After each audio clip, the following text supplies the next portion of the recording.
In this video, I'm going to show you how to measure the resistance of the igniter, also called a glow coil or glow bar, of a gas oven as one of the troubleshooting steps to determine if this has gone bad. There are other things that can go wrong with your oven, but that's going to be a topic for a different video. So if you are not familiar with using a multimeter, the controls can vary a bit depending on your exact meter, but the general concept is going to be the same. This one has an on-off switch, some don't, some the on-off is just on the dial. You're going to have a black probe that you're going to plug into the COM port, a red probe that you're going to plug into a port usually labeled V, omega, that's the Greek letter omega, the symbol for ohms, the unit to measure resistance, and MA for measuring milliamps or small current, so this is kind of a multifunctional port. Many meters will have this other port for measuring up to 10 amps, which is a higher current, but that's not what we're going to do here because we're measuring resistance.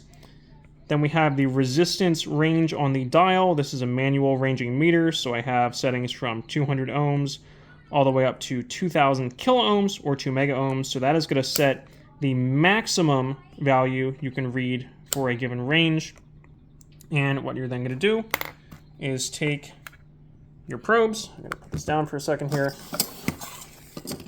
And just plug one in to each wire of the glow coil. I'm going to zoom back out, and you can see that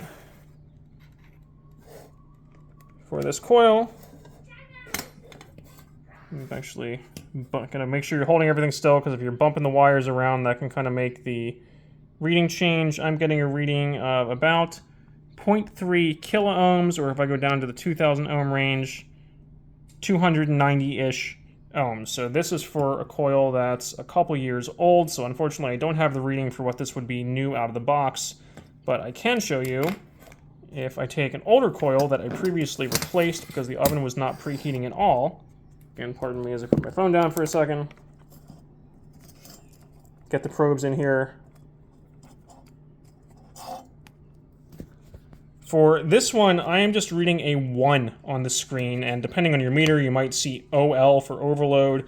This indicates that I'm out of range for the current setting, so even if I keep going up all the way to the maximum range on this meter of 2 mega ohms, I'm still reading overload. So that indicates that I effectively have an open circuit here. The resistance is so high that the meter can't measure it, so something is burned out internally and failed open as opposed to failing short. So this igniter is no longer functioning, but as shown by the lower resistance reading, this one is. Again, this is just showing you how to check the resistance on this thing. We have a separate video showing you how to remove them and install a new one, and there are other things that can go wrong with a gas oven. This is just one element, but hopefully if you didn't know how to use a multimeter, then this is useful for checking the resistance to determine if the igniter itself is bad.